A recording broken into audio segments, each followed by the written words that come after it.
Hello again, everybody, and welcome to another episode of RV Business Capital Talk, sponsored by Airxcel.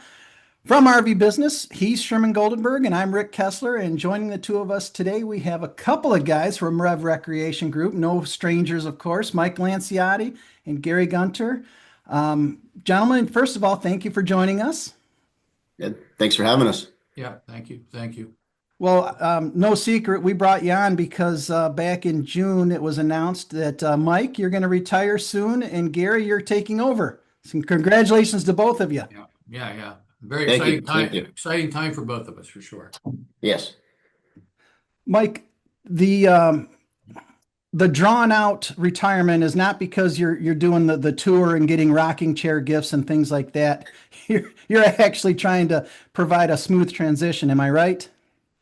Yeah. The truth be known, Rick, we being publicly traded and having a lot of investors and things, sustainability and continuity and making sure we pass the baton in a nice, smooth manner requires lots of time and lots of warning. And our board likes the same thing. So I actually let the board know last October that by the end of 26 I would be done sometime, fourth quarter, whatever it is, and there's no date set. And that's when we started the procurement process to find a replacement. And I can want me to dwell on that a little bit, how this thing went down. So we interviewed and interviewed and interviewed, to be honest with you. And I probably interviewed 10 people, 12 people, as did Mark, our CEO. And in our industry, we have a lot of specialists. And so you'll find somebody that's all sales, but not so much in operations and accounting. And then you'll find somebody that's all sales, and he's not so much in operations. And we were looking for a strong generalist. So we kept going down through the list and interviewing, not this one, not that one, not this one, not that one.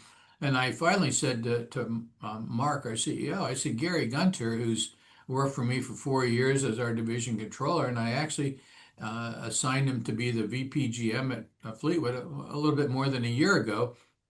I think is a good candidate, and he's got some more general knowledge right now since he's been at Fleetwood. And so the fact that he was getting some experience at Fleetwood, the fact that he had worked for REV for a long time, and he knew everybody at corporate, he knows all the BUs because of his accounting and division controller, he knew the AOPs, he knows the numbers, he knows the pricing, he knows the brands, he knew all that.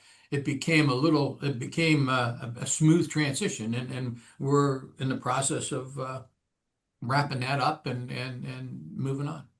Okay. You know what? I need to apologize. I didn't do my job correctly.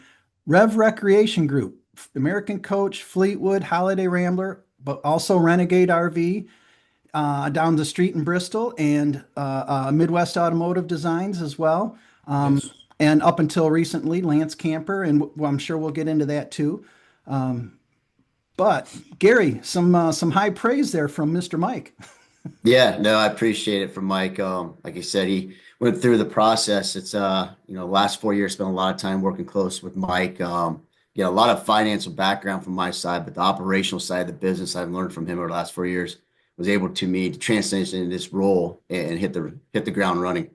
So appreciate everything over the last 4 years with Mike, working close with him. But this transition occurs at a kind of I don't want to use the word peculiar, but I just did, a point in time in history for the industry. What's your take, both of you, as this occurs on the state of the RV economy? Mike, Yeah. want me to shoot first? Yeah, you should first, Mike. Yeah. So, I mean, obviously, I've been around long enough. I was when I bought in at Renegade, it was '08 with an equity firm, and so I rode the '08 wave, and I did the 2012 one, right, and I did this one. But this is certainly the longest correction, in the industry that I've seen by far. And right when you think that it's going to pick up a little bit, it continues to just kind of bounce off the bottom. It just bounces. You get a spike and then back down you go. You get a spike, it gets back down. And I think sometimes the non-RV, the political climate, the interest rates, the things that affect discretionary disposable income people are nervous, and they've been nervous for a while, and they're less likely to spend the money that they should be spending on things like this until they get some confidence that the direction of the country and the direction of the world and everything's a little solider than it is today.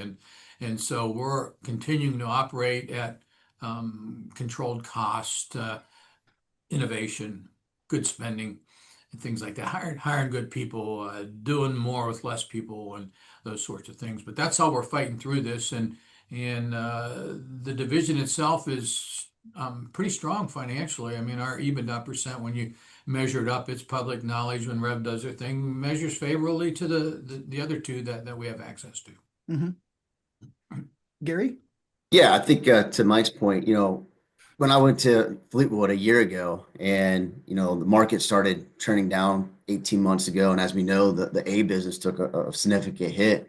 And, we sat back and looked at it and said, okay, we need to right size our organization, cost structure, ensure that we're managing the business to our best of our ability with the market being down in the economy. So, we had to make some tough decisions there, but we right-sized the business, and it's worked for us there over the last 12 months. And we've done similar things across the segment and some other BUs. But again, it's controlling your costs in this economy and making sure we're not overbuilding product. But at the same time, we've got to make sure the innovation and new product is still being developed and launched. So when the market does turn around, we're ready to launch it and roll with it. I would assume, gentlemen, that the sale of Lance Camper plays a large part of what you just were talking about. Yeah, and actually the sale of Lance Camper was one of the points that pushed back the announcement a little bit, maybe a week, Okay. maybe a month, maybe 6 weeks or something like that, because we wanted to get that behind us and get Gary started with the right group. But REV, I mean, the whole REV thing is motorized products. It's specialty motorized products. We used to have buses. We have motorized RVs, and we had Lance. And Lance was in California. And just the span of control to get out there and run that the way it needed to be run, and the raw materials coming across the country and stuff. It was a no-win for us, but we liked the company, we liked the product. There was a great history there, and I think they'll be back doing what they do because they're a niche product. I mean, they compete with some pretty good companies in the RV industry, and I think they're starting to pick up a little bit now. But we wanted to sell it to somebody local out there. We wanted to sell it to somebody that can run it the way it needed to be run and could be on site all the time. And so we actually found one of the owners lives in Palmdale, and another one lives pretty close, and they're on site all the time. And I think they're going to make a difference. And we protected the jobs for everybody that was out there, which was important to me and Gary and Mark. Yeah. Good.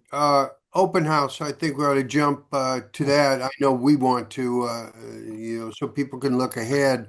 What do you see for the general scenario there? But also, to the extent that you can, products that you'll be unveiling there. Yeah, we've got some new products.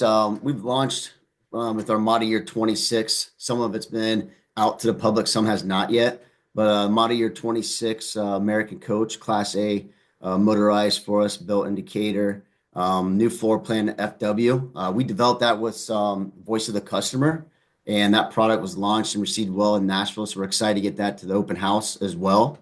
Renegade RV, the Valencia, a new floor plan there. We're able to expand the living area of it, but without impacting the bathroom or the bedroom, able to maintain the existing floor space there. It's built on an S2 RV. The colors, I really like how we've come out with the different colors, where it's just a one color paint scheme on it. And we received some positive feedback on that. And we got a couple new colors we'll be revealing at the open house. So excited about those two products as well. With the Fleetwood Hot Air Rambler brand, we have the E450 series that was launched a year ago, but there'll be a couple new floor plans that'll be revealed as well at the open house and really expand on that Fleetwood altitude and Hot Air Rambler incline. And then Midwest on the MD3 mid-entry bath, new floor plan launched on the Mercedes-Benz chassis. So we're excited across the whole product portfolio we have across the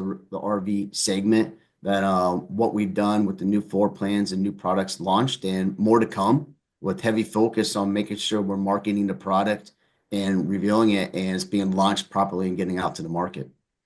And Any additional comments on the open house itself, specifics where you'll be located, et cetera, with your exhibit? Yeah, we'll be located at the Renegade Customer Experience location. We were located there at the same location last year. Last year was our first year that we had moved to that location, and it worked out well for us. If you guys recall from last year, we had some bad weather, but we weren't out in the, we weren't in a grass field. We were on asphalt, so it worked. It was perfect for us. that's right on County Road 6, south side of County Road 6. Basically a couple of, I don't know, maybe a driver and a three wood away from the Hall of Fame stuff. Yeah, Yeah. you're correct, Rick. Well, my drives, but Yeah, the drive's going to bounce along the road. yeah, Yeah, there you exactly. go. Yeah, there you go. I think another point too, with regard to the open house, and one of the things that I was trying to push, and Gary's certainly taken the challenge of moving forward, but it's going to be important for us to advertise and market all the brands of REV a little bit more together, just to give a bandwidth of the corporation. And I mean, there's some product names like Fleetwood and American Coach and Renegade. They're just pillars of the industry, and Yeah. there's no reason we don't share that fact is that we're together. And even though one's an A and one's a B and one's a C and Midwest, but we certainly cross-pollinate people, and we brainstorm together, and engineers and product designers and things are looking at each other's product to see what we can do better as a group. And I think going forward, that'll be better under his reign than it was under mine. Gary, picking up on that particular topic, what are some of your goals, and what do you foresee happening here for Rev Group, not just short term but long term? I mean, we're committed to grow the business. Like I mentioned, we're always having our eyes on product and marketing our dealer channel. We've done a very good job on managing our dealer channel, but I foresee there's a lot of opportunity and growth across the segment, and we'll continue to ensure that we have the right product launches, and that's what's critical for us. When we come out with a new product, make sure we're launching it properly to get it to market, and when it lands the market, it's known, right? Not that it just shows up to a dealer and expect it to retail. We got to launch it properly so it's known to the potential buyers out there.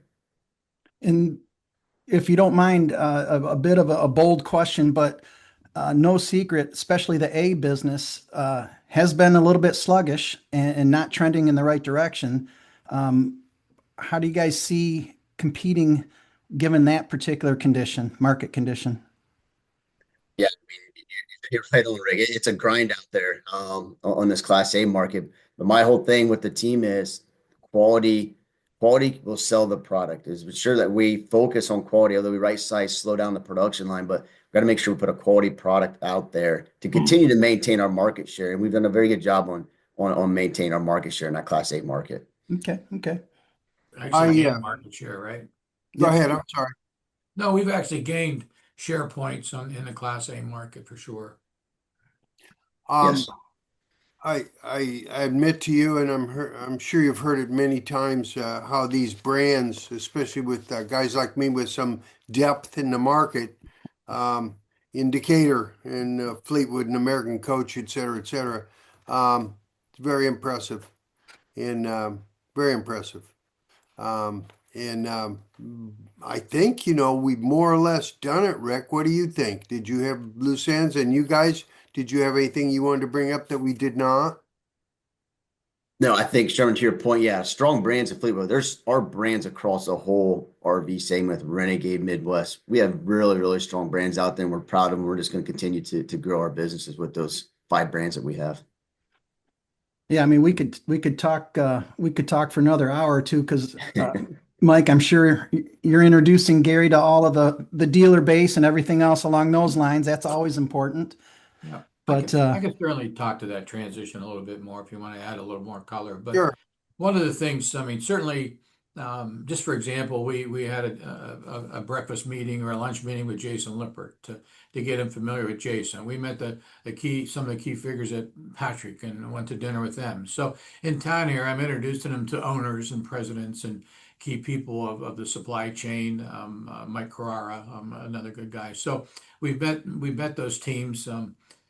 We Gary didn't have a lot of experience with the Renegade dealers. I mean, one of the things that's different amongst our product lines is we have different dealers. So that's definitely a strength and sometimes a little bit of a weakness. So we made the dealer run for Renegade and gave him experience talking to some of the important dealers from Renegade. I mean, I'm not going to name them all, but Sport Truck and North Trail and IWS, and there's many, many more. I'm not excluding anybody on purpose, and there's many more. And so we've done that. And then lastly, one of the things we did, and it's along the lines of, maybe cross-pollinating a little bit, but instead of putting VPGMs in spots, now I was at Renegade since, I was one of the owners, but I didn't replace myself as a VPGM because we have a really, really strong team there. But I played a key role because you can go in there and be the decision maker when there's silos of people that are strong, but they can't get consensus, right?